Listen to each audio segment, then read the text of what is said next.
آئیے ناظرین، اب میں آواز دے رہا ہوں SNN شیعہ نیوز نیٹ ورک کے سرپرست اعلیٰ حجت الاسلام علی جناب مولانا سید محمد اسلم رضوی صاحب قبلہ سربراہ شیعہ علماء بورڈ مہاراشٹر۔ یقین کریں کہ جتنی جد و جہد کوشش آپ کی SNN نیوز نیٹ ورک کے حوالے سے ہے، میں آپ کی خدمت میں بیان نہیں کر سکتا۔ آج کا یہ پروگرام بھی جو ایک گلدستے کی شکل میں ہم نے ہندوستان اور بیرون ممالک سے بزرگ علماء کرام کو، اکابر علماء کرام کو آپ کی خدمت میں پیش کیا ہے، یہ کوشش اور صحیح حجت الاسلام علی جناب مولانا محمد اسلم رضوی صاحب قبلہ کی تھی۔ پوری ٹیم ہماری مولانا موصوف کی صحت و سلامتی کے لیے بارگاہ پروردگار عالم میں دعا گو ہے، اور میں گزارش کر رہا ہوں اپنے سرپرست اعلیٰ حجت الاسلام علی جناب مولانا سید محمد اسلم رضوی صاحب قبلہ سے کہ جو علماء کرام ہمارے اس خصوصی پروگرام میں شامل ہوئے ان کا شکریہ بھی ادا کریں، ماہ مبارک رمضان کے عنوان سے اپنی مفید باتیں ہمارے ناظرین کی خدمت میں پیش کریں۔ آئیے ہم سب مل کر حجت الاسلام علی جناب مولانا سید محمد اسلم رضوی صاحب قبلہ سربراہ شیعہ علماء بورڈ کا اپنے اس خصوصی پروگرام، لائیو پروگرام، براہ راست پروگرام استقبال ماہ مبارک رمضان میں استقبال کریں۔ السلام علیکم ورحمۃ اللہ وبرکاتہ۔ بسم اللہ۔ وعلیکم السلام ورحمۃ اللہ۔ اعوذ باللہ من الشیطان الرجیم، بسم اللہ الرحمن الرحیم، الحمد للہ والصلاۃ علی اہلہا، اما بعد فقد قال اللہ سبحانہ تبارک و تعالی، بسم اللہ الرحمن الرحیم، یا ایھا الذین آمنوا کتب علیکم الصیام کما کتب علی الذین من قبلکم لعلکم تتقون۔ یقیناً ہمارے لیے یہ نہایت ہی خوش آئند بات ہے کہ آج SNN کے ذریعے سے پوری دنیا کے مختلف ملکوں سے بزرگ علماء، خطباء اور ذاکرین نے اس میں لائیو شرکت کی اور ان کے عالمانہ بیان سے ہم سب نے استفادہ کیا۔ میں بہت ہی مختصر باتیں آپ کی خدمت میں عرض کروں گا۔ ابھی برادر گرامی مولانا سید کربل شیخ صاحب قبلہ نے بھی تقریر سے پہلے بہت ہی تفصیل سے ضیافت الہی کا تذکرہ کیا۔ میں صرف ایک اہم نقطے کی جانب آپ حضرات کی توجہ مبذول کرانا چاہتا ہوں۔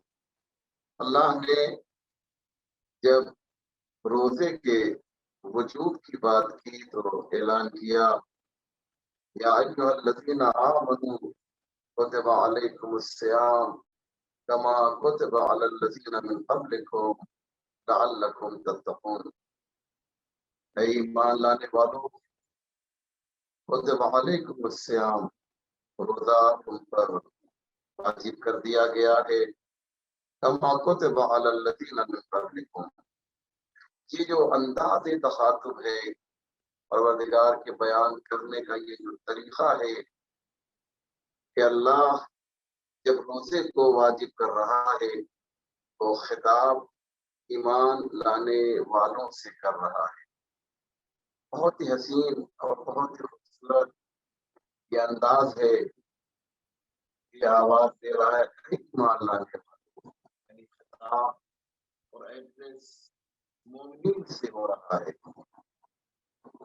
یہاں پر ایک بہت ہی خوبصورت، بہت ہی پیاری ایک حدیث ہمارے چھٹے امام جعفر صادق علیہ السلام سے میں آپ کی خدمت میں پیش کرنا چاہتا ہوں۔ دیکھیے کتنی خوبصورت یہ حدیث ہے۔ امام جعفر صادق علیہ السلام ارشاد فرماتے ہیں، لذت ما فی الندى اطال تعب العباد والعناء۔ توجہ کیجیے گا، لذت معافی ندا، وہ لذت جو اس ندا میں ہے، جو اس پکار میں ہے، ازالہ تعب العبادت والعناء، اس نے روزے کی مشقت کو ختم کر دیا ہے، زائل کر دیا ہے۔ کیا مقصد؟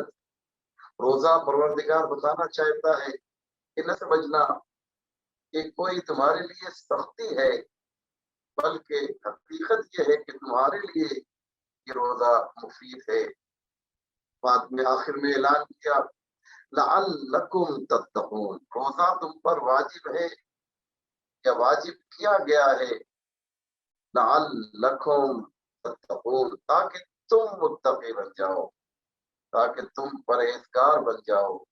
آپ نے اندازہ لگایا کتنا خوبصورت یہ انداز ہے۔ روزے کے وجوب کی علت کو بھی اللہ نے بیان کیا کہ روزہ اس لیے واجب ہے تاکہ ہم تمہیں پرہیزگار بنا سکیں۔ روزہ انسان کو متقی اور پرہیزگار بناتا ہے۔ اور آپ دیکھیں کہ ماہ رجب سے ہی دعاؤں کا، عبادتوں کا، یہاں تک کہ روزوں کا سلسلہ شروع ہو جاتا ہے۔ یعنی گویا پروردگار ماہ رمضان کے لیے ہمیں آمادہ کرنا چاہتا ہے۔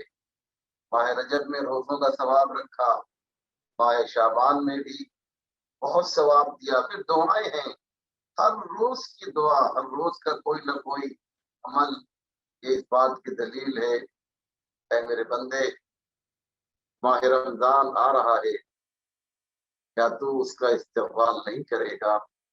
کیا تو اس کی تیاری نہیں کرے گا؟ میرے بندے، یہ ماہ رجب اور شعبان میں تجھے ایک موقع دیا جا رہا ہے، ایک چانس دیا جا رہا ہے، ایک فرصت دی جا رہی ہے کہ تو ماہ رمضان کے لیے تیاری کر لے۔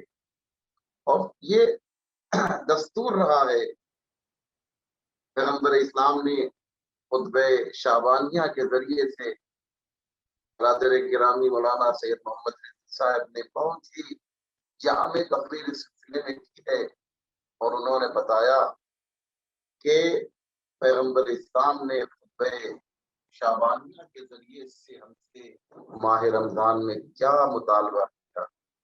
اور فقط پیغمبر اسلام نہیں، یاد رکھیے ہر امام ہمارا ماہ شعبان میں اپنے چاہنے والوں کو ماہ رمضان کے لیے آمادہ کرتا تھا۔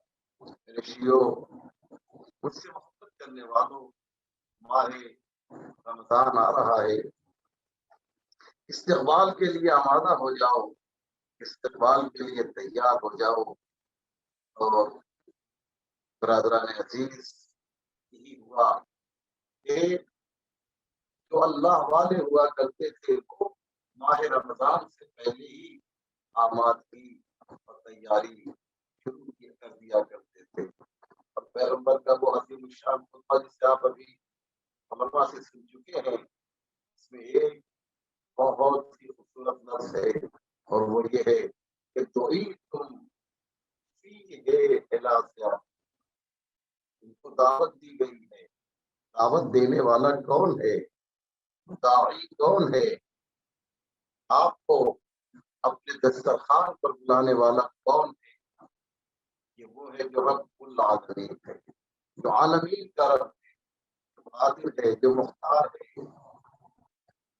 جو ہمارا رب ہے، وہ ہمیں بلا رہا ہے۔ رب العالمین اپنے دسترخوان پہ بلا رہا ہے۔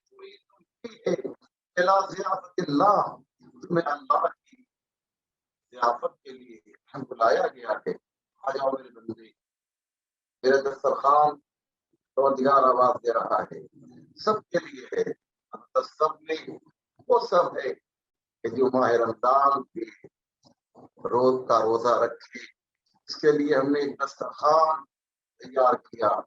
اب ایک سوال کہ دسترخوان کا تصور ہمارے یہاں کیا ہے؟ دسترخوان اور سفرے کا تصور، دعوت کا تصور یہ ہے، مثلا ہمارے گھر میں عام دنوں میں جو بھی کھانا کھایا جا رہا ہو، لیکن جب کوئی مہمان آتا ہے اور توجہ کریں گے جب کوئی مہمان آتا ہے تو ہمارے یہاں نعمتوں میں اضافہ ہو جاتا ہے. عام دنوں میں دال چاول روٹی اور کوئی ایک سبزی ہم کھا رہے ہیں، لیکن جب فون آتا ہے ایک مہمان آنے والا ہے پھر نعمتوں میں اضافہ ہو جاتا ہے. اب مثلاً چکن بھی ہے، مثلاً مٹن بھی ہے اور دنیا کی تمام نعمتیں ہیں. پروردگار کو دسترخوان پہ بلا رہا ہے تو میزبانی کر رہا ہے تو کیسے کر رہا ہے؟ آواز دی اللہ نے، اگر تو میرا مہمان بننا چاہتا ہے تو یاد رکھے صبح سے لے کر شام تک تمام کھانے پینے کی چیزوں پر پابندی عائد کرنی چاہیے. ارے یہ کیا ہے پروردگار؟ عام طور سے ہوتا یہ ہے کہ مہمانوں کو نعمتوں سے نوازا جاتا ہے، لیکن تو نے یہ کیا کیا کہ کھانے اور پینے پر پابندی عائد کر دی. اب کھانا اور پینا حرام، یہاں تک کہ اگر تم نے کھانا کھا لیا یا پانی پی لیا تمہیں 60 روزہ رکھنا پڑے گا. یہ کیا ہے پروردگار؟ یہ کیسی مہمان نوازی ہے؟ یہ تو کیسا میزبان ہے کہ کھانے ہی کے اوپر پابندی عائد کر رہا ہے، دعوت دے کر بھی بھوکا رکھ رہا ہے، دعوت دے کر پیاسا رکھ رہا ہے. پروردگار یہ کیسا انداز ہے؟ جب نہیں خدا آواز دے تمہارے یہاں پذیرائی کا جو تصور ہے وہ اور ہے، اور ہمارے یہاں پذیرائی کا جو تصور ہے وہ اور ہے. تم مادیات کے ذریعے سے پذیرائی کرتے ہو، لیکن میں خدا جو ہوں ہمارا انداز پذیرائی کا اور ہے. کہ میرے پروردگار وہ کیسے پذیرائی کرتا ہے؟ لیکن مہمان نوازی کا طریقہ کیا ہے یہ تو بتا دے. یاد رکھو عام دنوں میں جب تم سو جاتے ہو تو تم صرف سو جاتے ہو، لیکن اب میری پذیرائی کا طریقہ دیکھو، میں کیسے مہمان نوازی کرتا ہوں. اسے دیکھو، نومکم فیہ عبادہ، اللہ اکبر، نومکم فیہ عبادہ. اس ماہ رمضان میں اگر تم سو بھی جاؤ گے تو تمہارے سونے کو میں عبادت میں تبدیل کر دوں گا. اللہ اکبر. ہے نا؟ آپ نماز پڑھ رہے ہیں، نماز مثلا ایسا ممکن نہیں بہت کم ہوتا ہوگا، لیکن ایک شخص نماز پڑھ رہا ہے اور فرض کیجیے حالت نماز میں، حالت عبادت میں وہ سو جائے تو اس کی عبادت جو ہے وہ ختم ہو جائے گی، اس کا سلسلہ ٹوٹ جائے گا. لیکن یہ روزہ ماہ رمضان کا ہمیں اس قدر جو ہے مضبوط کر دیتا ہے کیونکہ اللہ میزبانی کے سمے انجام دیتا ہے.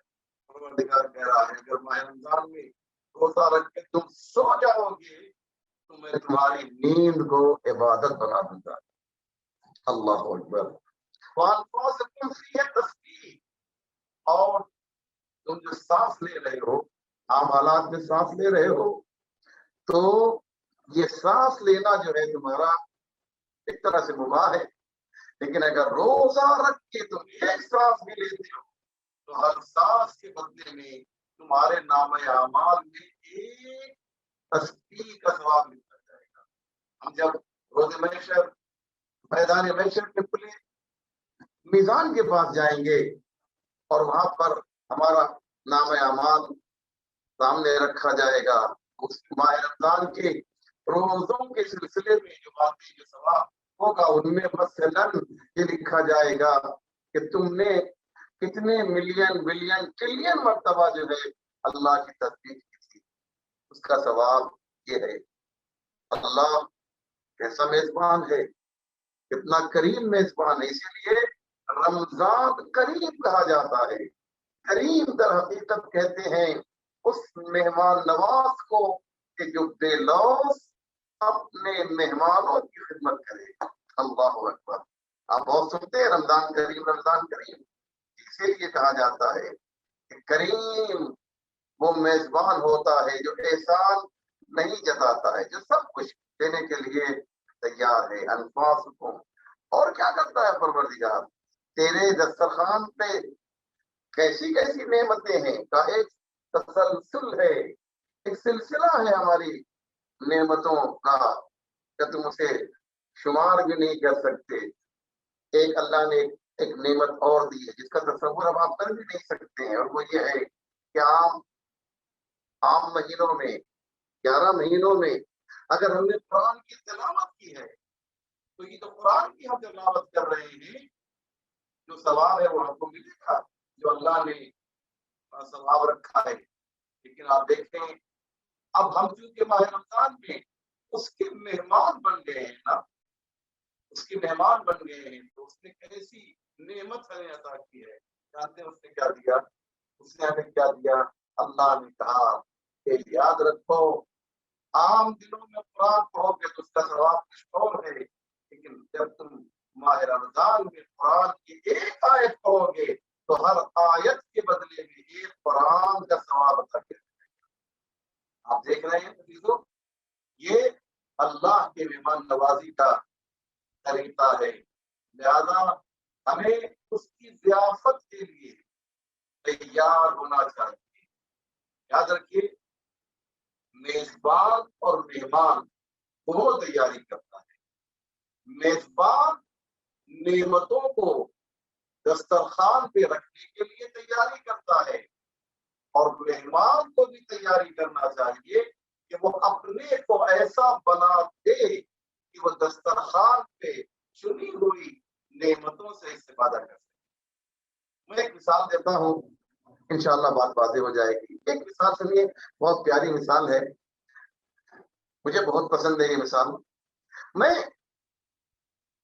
آپ کے یہاں گیا، آپ جو مجھے سن رہے ہیں اس وقت، آپ کے گھر میں گیا تو آپ نے جو ہے دسترخوان میرے سامنے بچھایا اور اس کے اندر روٹی، سبزی، دال اور چاول لا کے رکھا، اور اس کے بعد جب میں نے کھانا کھا لیا اور جب میں جانے لگا تو میں نے دیکھا کہ اور لوگ اسی گھر میں والد پہ جہاں پر میں نے ابھی کھانا کھایا ہے وہ لوگ وارد ہوئے، تو میں نے دیکھا ان کے لیے جو ہے، ان کے لیے دال، روٹی، چاول، سبزی کے علاوہ ان کے لیے چکن تندوری بھی ہے، ان کے لیے مٹن بریانی بھی ہے، ان کے لیے شامی کباب بھی ہے۔ میں نے کہا یہ کیسا میزبان ہے، مجھے اس نے جو ہے معمولی غذا سے نہیں پذیرائی کی، اور دوسرے مہمان آئے تو دنیا کی تمام غذائیں جو ہے ان کی تم کو رکھی، اس کے بعد ڈیزرٹ میں جو ہے بہترین اصل آئس کریم کا انتظام کیا، مجھے وہ آئس کریم بھی نہیں تھی۔ میں ناراض ہو گیا، میں نے کہا بھائی تم نے ایسی میزبانی کیوں کی؟ جانتے ہیں اس نے کہا ہم نے آپ کی کیپیسٹی کو دیکھ کر جو ہے میزبانی کی ہے، آپ کی استعداد کو دیکھ کر میزبانی کی ہے۔ میں نے کہا یہ کیا ہوتا ہے؟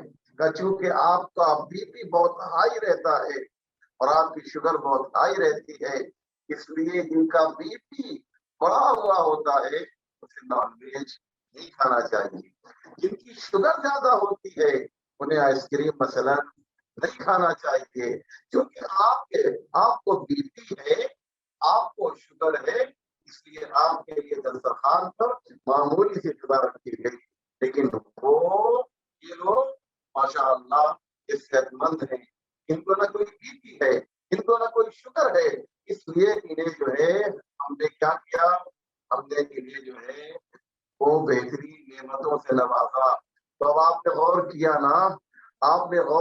نا کہ نعمتوں کو حاصل کرنے کے لیے ہم میں کیپیسٹی ہونی چاہیے، ہم میں استعداد ہونا چاہیے، ہم میں صلاحیت ہونا چاہیے کہ نعمتیں تو ہیں میزبان کے پاس، لیکن ہم اسے نہیں کھا سکتے ہیں۔